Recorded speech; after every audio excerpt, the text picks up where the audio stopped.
নমস্কার। সংস্কৃত সংহিতা চ্যানেলের পক্ষ থেকে সবাইকে স্বাগতম জানিয়ে শুরু করছি।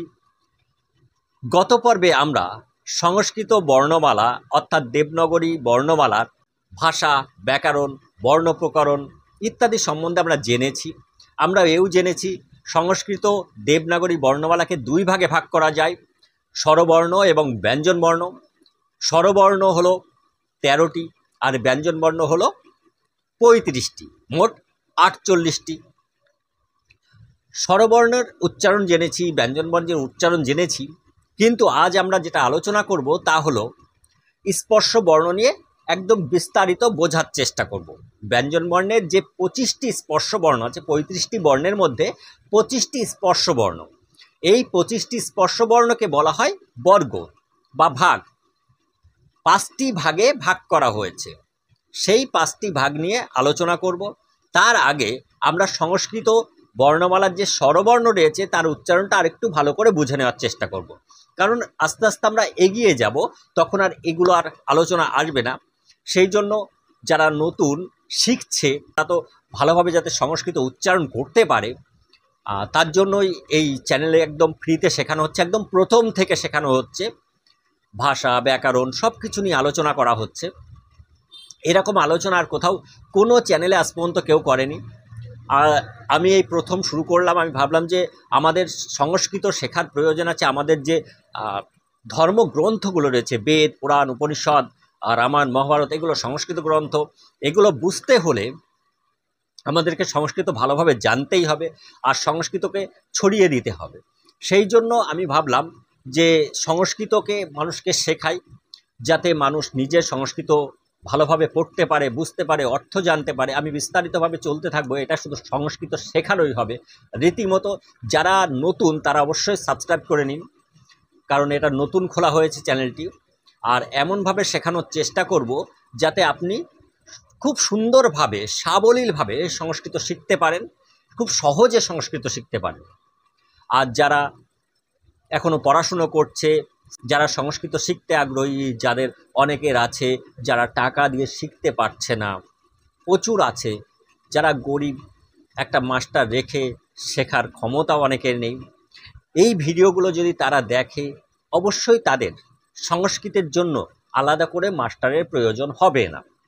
আজ আমরা যেটা প্রথমে আলোচনা করব, সংস্কৃত দেবনাগরী বর্ণমালাকে দুইটি ভাগে তো ভাগ করা হয়, এক হলো স্বরবর্ণ আর দুই হলো ব্যঞ্জনবর্ণ। সেই স্বরবর্ণের উচ্চারণ ভঙ্গিটাও আগে বুঝে নেওয়ার চেষ্টা করি। কি স্বরবর্ণে মোট সংস্কৃত দেবনাগরী বর্ণমালায় স্বরবর্ণ মোট ১৩টি। কি কি? অ, আ, হর্ষই, দীর্ঘই, হর্ষউ, দীর্ঘউ, রি, দীর্ঘরি, লি, দীর্ঘলি, এ, ওই ও ও। এর মধ্যে দীর্ঘলির ব্যবহার নেই। এবার এর উচ্চারণ ভঙ্গিটা কেমন হয় সেটা একটু বুঝে নিন। অ খুব হর্ষ, আ, আর উচ্চারণটা দীর্ঘ, আ আ, আর উচ্চারণটা দীর্ঘ। হর্ষ ই, ইকার ই উচ্চারণটা হবে হর্ষ মানে অল্প ই, আর দীর্ঘ ই, ইকারের উচ্চারণটা দীর্ঘ হবে ই। তেমন হর্ষ উ, হর্ষ উকা উ, এই উচ্চারণটা হর্ষ হবে মানে অল্প হবে উ, আর দীর্ঘ উ মানে এই উচ্চারণটা দীর্ঘ হবে, অর্থাৎ একটু উচ্চারণটা বেড়ে যাবে উ। যেমন আমরা উষা, উষা উচ্চারণ করতে উষা, উষা, এই উ এটা দীর্ঘ মানে দীর্ঘকার উ মানে দীর্ঘ, সেই জন্য উষা, এই উ এটা বেড়ে যাবে, দীর্ঘ হবে। তেমন রি, এটি আবার দুটি, একটি হচ্ছে হর্ষরি আর একটি হচ্ছে দীর্ঘরি। লিউ তেমন একটি হর্ষরি, একটি দীর্ঘলি। দীর্ঘলির উচ্চারণটি নেই, দীর্ঘলি এখন ব্যবহার হয় না, হর্ষলি হয়। রি রি, রি রি, লি, তারপরে এ, ওই, ও ও। সংস্কৃত বর্ণমালায় আমরা দেখতে পেলাম যে দেবনাগরী বর্ণমালাতে ১৩টি স্বরবর্ণ রয়েছে, তার মধ্যে ৫টি হর্ষস্বর। ৫টি হর্ষস্বর কি? অ, হর্ষ ই অর্থাৎ ছোট ই, হর্ষ উ অর্থাৎ ছোট উ, এবং রি আর লি, এই 5টি হলো হর্ষস্বর। বাদবাকি আর 8টি, 13টি মোট, আর বাদবাকি যে 8টি রয়েছে সেই 8টি হলো দীর্ঘস্বর। কি কি? আ, এটি দীর্ঘস্বর। দীর্ঘ ই, এটিও দীর্ঘস্বর। দীর্ঘ উ, এটিও দীর্ঘস্বর। দীর্ঘ রি, এটিও দীর্ঘস্বর। আর দীর্ঘ লির ব্যবহার নেই। এ দীর্ঘস্বর, ওই দীর্ঘস্বর, ও দীর্ঘস্বর এবং ও দীর্ঘস্বর। তাহলে আ, দীর্ঘ ই, দীর্ঘ উ, দীর্ঘ রি, এ, ওই, ও, ও, এই 8টি হলো দীর্ঘস্বর আর 5টি হর্ষস্বর। মোট 13টির মধ্যে 5টি, ভালোভাবে মনে রাখতে হবে, 5টি, 13টির মধ্যে 5টি হর্ষস্বর আর 8টি দীর্ঘস্বর। আবার বলে দিচ্ছি 5টি হর্ষস্বর কি কি? অ, হর্ষ ই, হর্ষ উ, রি আর লি। আর দীর্ঘস্বর 8টি কি কি?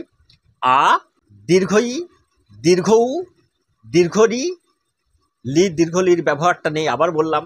এ, ওই, ও, ও, এই 8টি হলো দীর্ঘস্বর। তাহলে আমরা স্বরবর্ণের পুরো পরিচয়টা পেয়ে গেলাম। সংস্কৃত ব্যাকরণের দেবনাগরী বর্ণমালার যে স্বরবর্ণ তার পুরো পরিচয় পেয়ে গেলাম। এবার আমরা ব্যঞ্জন বর্ণ নিয়ে আলোচনা করব। ব্যঞ্জন বর্ণ কটা? ব্যঞ্জন বর্ণ হলো মোট 35টা। টোটাল দেবনাগরী বর্ণমালায় 48টা বর্ণ আছে। 13টা স্বরবর্ণ আর 35টা ব্যঞ্জন বর্ণ, এই 48টা বর্ণ। এবার 35টা ব্যঞ্জন বর্ণের মধ্যে 25টাকে বলা হয় স্পর্শ বর্ণ।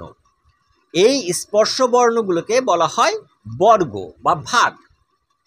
স্পর্শ বর্ণকে বলা হয় বর্গ বা ভাগ। আমি 2-3বার করে বলছি যাতে বুঝতে সুবিধা হয়। অনেক ছোট ছোট বাচ্চা আছে যারা শিখতে চাইছে সংস্কৃত, তাদের জন্য এগুলো বলতে বাধ্য হচ্ছে, কারণ এইভাবে না শেখালে তারা শিখতে পারবে না, তারাও বুঝতে তাদের মাথায় ধরে নিতে সুবিধা হবে। সেই জন্য তাদের জন্য, যেহেতু সবার জন্যই এই ক্লাসগুলো শুরু হয়েছে, এই পর্ব শুরু করেছি, তাহলে আমরা দেখতে পাচ্ছি 35টি ব্যঞ্জন বর্ণ আছে ক থেকে চন্দ্রবিন্দু পর্যন্ত। 35টি ব্যঞ্জন বর্ণ।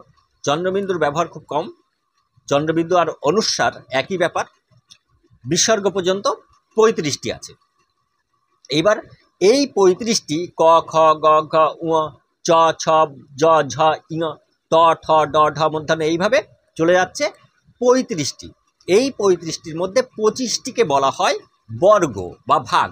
সেই 25টিকে কি? সেই 25টিকে 5টি ভাগে ভাগ করা হয়েছে। সেই 25টি বর্ণকে 5টি ভাগে ভাগ করা হয়েছে। কি কি ভাগ?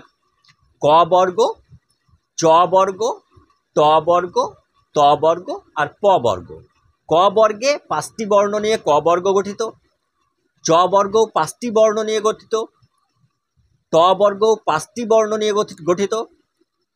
ত বর্গ 5টি বর্ণ নিয়ে গঠিত এবং প বর্গ 5টি বর্ণ নিয়ে গঠিত। এই মোট 25টি বর্ণ, ক থেকে ম পর্যন্ত মোট 25টি বর্ণকে বর্গ আকারে ভাগ করা আছে। এই ক থেকে ম পর্যন্ত বর্ণগুলোকে বলা হয় স্পর্শ বর্ণ। কেন স্পর্শ বর্ণ বলা হয়? কারণ এগুলো আমাদের মুখের কোনো না কোনো জায়গায় স্পর্শ করে, অর্থাৎ ছোঁয়ায়। কোনো স্পর্শ মানে ছোঁয়া, কোনো না কোনো জায়গায় স্পর্শ করছে, ছুঁচ্ছে, সেই জন্য এদেরকে স্পর্শ বর্ণ বলে। এই স্পর্শ বর্ণগুলোকে কোনোটা হচ্ছে কণ্ঠবর্ণ, কোনোটা তালব্য বর্ণ অর্থাৎ তালুকে স্পর্শ করে, কোনোটা কণ্ঠ স্পর্শ করছে, কোনোটি মূর্ধা অর্থাৎ তালুর ওপাশেও স্পর্শ করছে মূর্ধা স্থানকে, কোনোটি দন্তকে অর্থাৎ দাঁতকে স্পর্শ করছে কোনো বর্ণ, এবং কোনো বর্ণ ওষ্ঠ স্পর্শ করছে, ঠোঁট স্পর্শ করছে। ওষ্ঠ মানে ঠোঁট। এবার ক বর্গকে বলা হয় কণ্ঠবর্ণ। ক বর্গকে বলা হচ্ছে কণ্ঠবর্ণ, কারণ এটা কণ্ঠের থেকে বেরিয়ে আসে, কণ্ঠকে স্পর্শ করে বেরিয়ে আসছে। কেমন? ক, খ, গ, ঘ, ঙ, উম। এই উম, এটা ম না কিন্তু উয়া। উয়া এই যখন উচ্চারণটা আসছে এটা কণ্ঠ হয়ে আসছে, এই জন্য এদেরকে বলা হয় কণ্ঠবর্ণ। আবার ভালোভাবে ক, খ, গ, ঘ, ওয়া। এই হলো কণ্ঠবর্ণ। এই ক বর্গকে বলা হয় কণ্ঠবর্ণ। এরপরে ক বর্গের পরে চ বর্গ। চ বর্গ, চ বর্গ কোনগুলো? চ, ছ, বর্গজ, ঝ, ইঙ। এবার এই যে বর্ণগুলো, এগুলোকে বলা হয় তালব্য বর্ণ। তালুকে স্পর্শ করে। এই জীব, এই যে জীব, জীবটা এইভাবে থাকে, এই জীবটা তালুকে এইভাবে স্পর্শ করে। যেমন চ, ছ, জ, ঝ, ঞ। এই যে উচ্চারণটা সবকটা তালুকে স্পর্শ করবে এইভাবে। সেই জন্য ঠিক তালুকে সোজাভাবে স্পর্শ করে বলে এদেরকে বলা হয় তালব্য বর্ণ। তালুকে স্পর্শ করছে। তাহলে কণ্ঠ হলো, ক বর্গ হচ্ছে কণ্ঠ বর্ণ, চ বর্গ হচ্ছে চ, ছ, জ, ঝ, ঞ। এগুলো হলো তালব্য বর্ণ, তালুকে স্পর্শ করে। এরপরে আসছে মূর্ধা। মূর্ধা কোনটা? কোন বর্গকে মূর্ধা বলা হয়? ত বর্গকে। মূর্ধা মানে তালুর ওপাশে এইভাবে জিভটা রয়েছে, জিভটা ঠিক এইভাবে, এইভাবে এপাশটা জিভটা এইভাবে লাগে। ট, থ, দ, ধ, ন। ট, ঠ, ড, ঢ, ন। এই নকে আমরা মূর্ধান্য বলি। ন, ন, ন, এইভাবে ন, ন। এগুলো মূর্ধা, এইভাবে মূর্ধাকে স্পর্শ করে। সেই জন্য একে বলা হয় মূর্ধা বর্ণ। তাহলে ক বর্গ, চ বর্গ, ত বর্গ। ক বর্গকে কণ্ঠবর্ণ বলা হয়। চ বর্গকে তালু বা তালব্য বর্ণ বলা হয়। আর ত বর্গকে বলা হয় মূর্ধা বর্ণ। এরপরে আসে ত বর্গ। ত বর্গ হলো দন্তবর্ণ, মানে দাঁতকে স্পর্শ করে, দন্তকে স্পর্শ করে, সেই জন্য দন্তবর্ণ। এর উচ্চারণ করতে গেলে, এগুলো যখন উচ্চারিত হয়, এগুলো যখন মুখ থেকে বেরিয়ে আসে, তখন এই ত বর্গগুলো উপরের যে দাঁতের পাটি রয়েছে, উপরের দাঁতগুলোকে স্পর্শ করবে। ত, থ, দ, ধ, ন। এইভাবে ত, থ, দ, ধ, ন। এই যে এইভাবে উচ্চারণের প্র্যাকটিস করতে হবে। প্র্যাকটিস করলে আরও সুন্দর উচ্চারণ বেরোবে, আরও সুন্দরভাবে সবাই উচ্চারণ করতে পারবে। ঠিক এইভাবে যদি আমরা প্র্যাকটিস করি তবে। এইবার এই ত বর্গকে কি বলা হলো? কারণ দাঁতকে স্পর্শ করছে, তাই দন্তবর্ণ।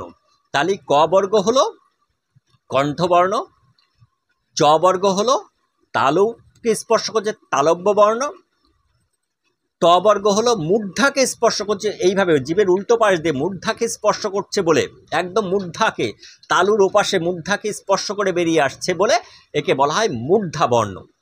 ত বর্গ, ক, চ, ট। ত বর্গকে দন্ত, দন্ত। ত বর্গ হলো দাঁতকে স্পর্শ করছে, তাই দন্ত বর্ণ। এরপর হচ্ছে প বর্গ। প বর্গকে বলা হয় ওষ্ঠ বর্ণ। ওষ্ঠ মানে ঠোঁট, দুটি ঠোঁট এক জায়গায় হচ্ছে প বর্গে। যেমন প, ফ, ব, ভ, ম। প, ফ, ব, ভ, ম। এগুলো আমাদের ঠোঁট দুটি এক জায়গায় হয়ে স্পর্শ করে বেরিয়ে আসছে বলে এগুলোকে বলা হয় ওষ্ঠবর্ণ। তাহলে বোঝা গেল প বর্গকে বলা হয় ওষ্ঠবর্ণ। তাহলে ক বর্গ হলো কণ্ঠবর্ণ, চ বর্গ হলো তালব্য বর্ণ বা তালুতে স্পর্শ করে, সেই জন্য তালব্য বর্ণ। ট বর্গ হচ্ছে মূর্ধা, মূর্ধা বর্ণ ত বর্গ। এবং ত বর্গ হচ্ছে দন্তবর্ণ, দন্তকে স্পর্শ করছে। আর হচ্ছে প বর্গ হলো ওষ্ঠবর্ণ। প্রত্যেকটা বর্গে 5টি করে বর্ণ আছে। ক বর্গেও 5টি, ক, খ, গ, ঘ, ম, উম। এই 5টি ক, খ, গ, ঘ, উম, এই 5টি হলো ক বর্গ। তেমন চ বর্গে 5টি, চ, ছ, জ, ঝ, ঞ। তেমন ত বর্গে 5টি, ট, ঠ, ড, ঢ, ন। তেমন ত বর্গে 5টি, ত, থ, দ, ধ, ন। তেমন প বর্গেও 5টি, প, ফ, ব, ভ, ম। আজ আমরা এই স্পর্শ বর্ণগুলো নিয়ে বিস্তারিত আলোচনা করলাম। আশা করি ভালোভাবে বোঝানোর চেষ্টা করেছি, সবাই বুঝতে পেরেছে, যার জন্য আমি বারে বারে বোঝানোর চেষ্টা করেছি। কারণ সংস্কৃত ভাষাটা যদি আমরা শিখতে চাই, উচ্চারণ ভঙ্গিটাও আমাদের ভালোভাবে শিখতে হবে। সেই জন্য ছোট ছোট বাচ্চা এবং যারা নতুন শিখছে সবার জন্য এইভাবে বিস্তারিতভাবে বোঝানোর চেষ্টা করছি। এর পরবর্তী পর্যায়ে যেহেতু এগুলো নিয়ে আর তো পরে আলোচনা হবে না, সেই জন্য যখন আমরা আরও উচ্চ পর্যায়ে যেতে থাকবো তখন এগুলো তো আলোচনার কোনো জায়গায় আসছে না, এগুলো শেষ হয়ে যাচ্ছে। এর পরবর্তী ক্লাসে আমরা বা পরবর্তী পর্বে আমরা আরও এর যে দিকগুলো রয়েছে, অন্তস্থ বর্ণ, উষ্ম বর্ণ ইত্যাদি বর্ণ নিয়ে পরবর্তী ক্লাসে আরও বিস্তারিত আলোচনা করব। আরেকটি বিশেষ কথা, যারা ধর্মতত্ত্ব সম্বন্ধে জানতে চান, আমাদের আরেকটি চ্যানেল আছে ব্রহ্মতত্ত্ব নামে, চ্যানেলের ডেসক্রিপশানে লিঙ্ক দিয়ে দিচ্ছি, আপনারা সেই চ্যানেলটি সাবস্ক্রাইব করে ধর্মতত্ত্ব অর্থাৎ সনাতন বৈদিক হিন্দু ধর্মতত্ত্বের যে বিস্তারিত বৈজ্ঞানিক উপনিষদীয় ব্যাখ্যা বিশ্লেষণ হয়, সেখানে শ্রীমদ্ ভগবদ্ গীতা, ঋগ্বেদের মন্ত্রগুলি নিয়ে বিভিন্ন ধর্মতত্ত্বের ব্যাখ্যা বিশ্লেষণ করা হয়। যাদের মনে ইচ্ছা যে আমরা ধর্মকে সঠিকভাবে জানতে চাই, কারণ আমাদের এই সমাজে ধর্মকে এমনভাবে প্রেজেন্ট করা হয়েছে সেখানে আপনি সঠিক উত্তরটি পাবেন না, কিন্তু মূল যে ধর্মের ভিতরে কি বিজ্ঞান লুকিয়ে আছে, কি উপনিষদীয় ব্যাখ্যা বিশ্লেষণ রয়েছে, সেটা যদি আপনার জানতে ইচ্ছা হয় তাহলে অবশ্যই আমাদের সেই ব্রহ্মতত্ত্ব চ্যানেলটি সাবস্ক্রাইব করুন। আজ এখানেই শেষ করলাম। যাদের ভালো লাগলো তারা অবশ্যই লাইক করুন, আপনাদের বন্ধুবান্ধবের কাছে ছড়িয়ে দিন, আর কমেন্ট করে বলুন কেমন লাগলো। যারা নতুন আজকে দেখছেন তারা অবশ্যই চ্যানেলটি সাবস্ক্রাইব করুন। যদি অবশ্যই আপনার মনে হয় যে আপনার সংস্কৃত শেখার প্রয়োজন আছে, একদম বিনা পয়সায় আপনার সংস্কৃত শেখার প্রয়োজন আছে, এবং আপনার পরিবারেও যদি এমন কেউ থাকে যে হচ্ছে এখনও পড়াশুনো করছে, 7, 8, 9, 10, 11, 12 পড়াশুনো করছে, যাতে তারা শিখতে পারবে। যাক, সকলেই ভালো থাকুন, সুস্থ থাকুন এবং সকলকে ভালো রাখুন এই কামনা করে আজ এখানেই শেষ করলাম।